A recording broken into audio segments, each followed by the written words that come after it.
જય સ્વામિનારાયણ. આજના દર્શન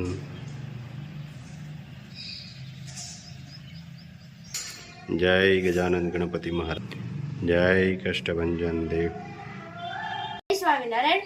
જીવનમાં દુઃખ પડે તો મુખને સદા હસાવજો. કોઈ લાખો રૂપિયા ચરણે ધરે તો ઠુકરાવજો, પણ સંબંધ રાખે જે દિલથી તેને જીવનભર નિભાવજો. જય સ્વામિનારાયણ. Good morning. જય સ્વામિનારાયણ, જય શ્રી રામ, જય શ્રી કૃષ્ણ, જય માતાજી. ઓમ નમઃ શિવાય. સત્યમે વિજેતા સિદ્ધેશ્વર મહાદેવની જય. જય ગૌ માતા. SPNF કૃષિ આધારિત પોક, લીલવણી પોક એકદમ આવી ગયો છે. મસ્ત મસ્ત. આપણે હવે પેકિંગ ચાલુ કરવાના છે. પ્રાકૃતિક ફાર્મ ગાય આધારિત ઘઉંનો પોક. હવે આપણે પેકિંગ ચાલુ કરી દઈએ. કટ્ટા ઉપર કટ્ટા આવી ગયા છે.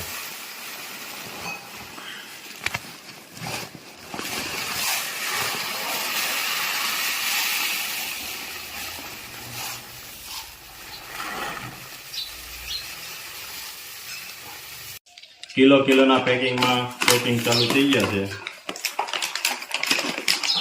1 કિલો પોકમાં પેકિંગ ચાલુ.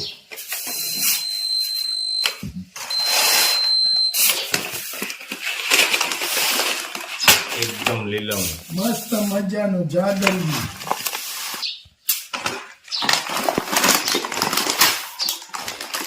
મસ્ત મજાનું જાદરિયું થાય પોખરું. જાદરિયું આપણે ઘણું બધું ખાધું અને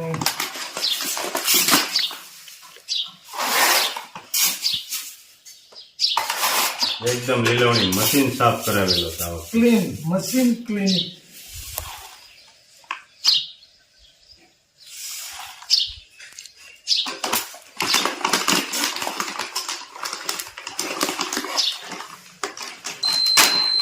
જો વાહ વાહ પેકિંગ ચાલુ. મસ્ત મજા. એક તો આપણે જાદરિયું મોકલ્યું હતું હોટલ સ્ટોરે. પણ જાદરિયું નજીક હોય ને તો પહોંચી ગયા, નહીં તો જાદરિયું સારું છે. જાદરિયું નજીક હોય, એક દિવસમાં પૂજી જાય હોય ને એમ હોય ને. માનો કે આપણે તેની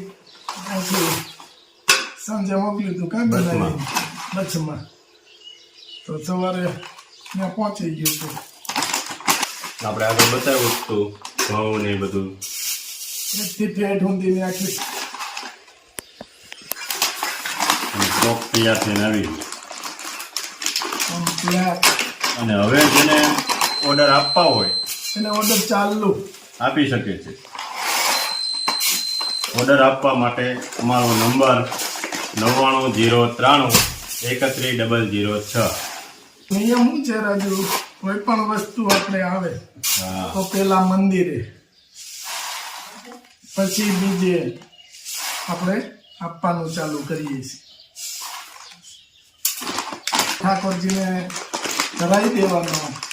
ઠાકોરજીને ધરાવી અને પછી આપણે આગળ વધીએ.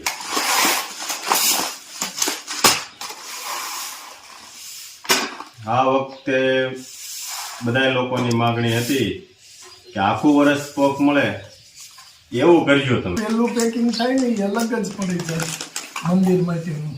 પેલો ચા થઈ ગયો. હિંમત કાકા ને કોઈ નહીં, નીલુભાઈ આવે છે, નીલુભાઈ ના પપ્પા. આ અમારે સૌરાષ્ટ્રની ચા ખાટી રગડા જેવી, અને ગૌડા માણાને તો હોય જ. અને આ પીવાની રીત રકાબી. આખા દૂધની દેશી દૂધની. અમારે હું ટીણાને એમ કહું ને કે દેશી દૂધની ચા. એ કે દૂધ ક્યાંય દેશી ન હોય. પછી એમ કહું દેશી માખણ. એ કે માખણ દેશી ન હોય, માખણ તો માખણ જ હોય.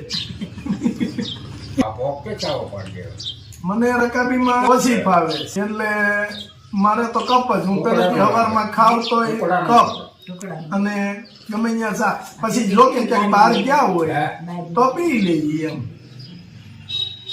આપણે આખો ઓર્ડર આપ્યો હોય આખું ખેતરનો કે આટલો પોક અમારે જોઈએ એ પાડી દે, પછી એને સાફ કરી મશીન ક્લીનિંગ પછી આપને આપે. આપણે એમ કેવી પોક કે હવે અમારો પોક તો જ આપણે લેવાનું. આમાં કઈ ખામી હોય, આમાં ખામી લાગે આપણે રિજેક્ટ કરીએ એટલે આપણે ત્યાંથી નહીં લેવાનું. મશીન ક્લીન થઈને આવે મશીનમાં નાખે એમ ને. આપણે કેમ ઘઉં સાફ થાય મશીનમાં એ રીતે નાખી દેવાનું મશીનમાં એટલે સાફ થઈ જાય. કોટળી હોય નહીં, કોતરી હોય, કાકરી કોઈ હોય એ બધું સાફ થઈ જાય.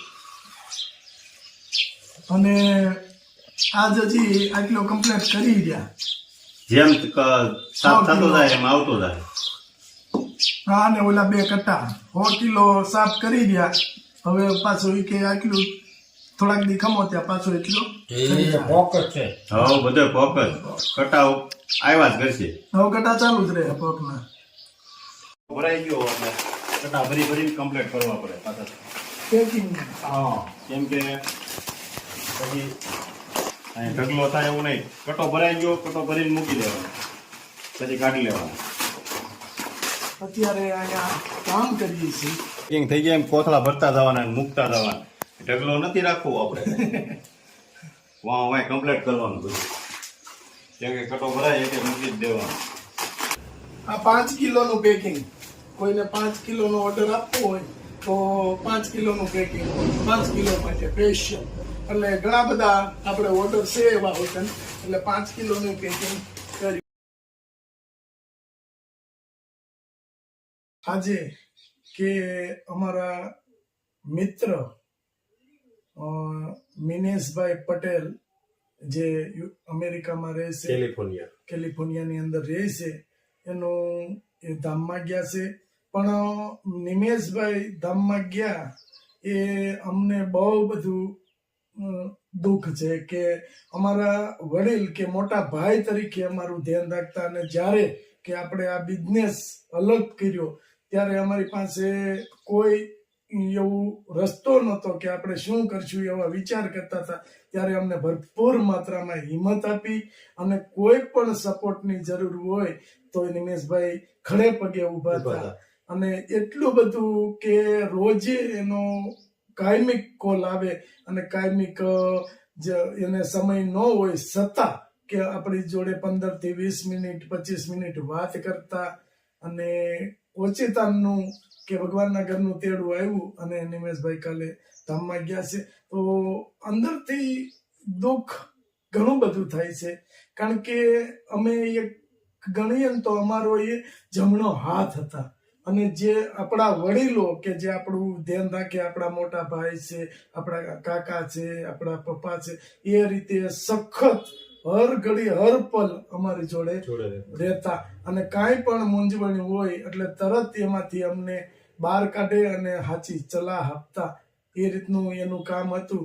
પણ બહુ અમારી માટે બહુ મોટી ખોટ પડી છે કે નિમેશભાઈ ધામમાં ગયા. પણ ભગવાન એની આત્માને, દિવ્ય આત્માને શાંતિ આપે એ અમે સ્વામિનારાયણ ભગવાનના ચરણોમાં પ્રાર્થના.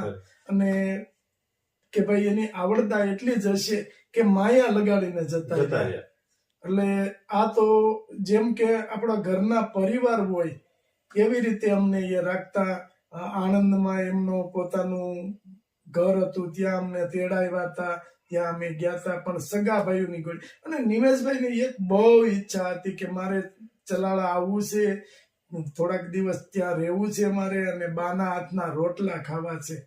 ત્યારે બા એવું કહેતા કે બા છે ત્યાં આવી જાવ, પણ ઈશ્વરની ગતિ ન્યારી છે. બા તો હજી છે અને ભાઈને જવાનો સમય આવી ગયો. બહુ એની તમન્ના હતી કે મારે ચલાળા રોકાવા આવવું છે, ચલાળા. પણ ઈશ્વરે એની તમન્ના પૂરી ન થઈ અને ધામમાં જતા રહ્યા. તો બસ દુઃખદ ઘટના અમારા માટે છે કે આજે એમનો સન છે એનું પણ વિચારવું પડે બિચારા. અને નિમેશભાઈના મમ્મી પપ્પા કે એની ઉપર શું વીતતી હશે અત્યારે. પણ ઠીક છે, ભગવાનની મરજી આગળ કોઈનું ચાલતું નથી. એટલે આપણે તો હવે એક જ પ્રાર્થના કરી શકીએ કે નિમેશભાઈના દિવ્ય આત્માને ભગવાન સ્વર્ગમાં લઈ જજો અને એને સુખ શાંતિ આપજો. જય શ્રી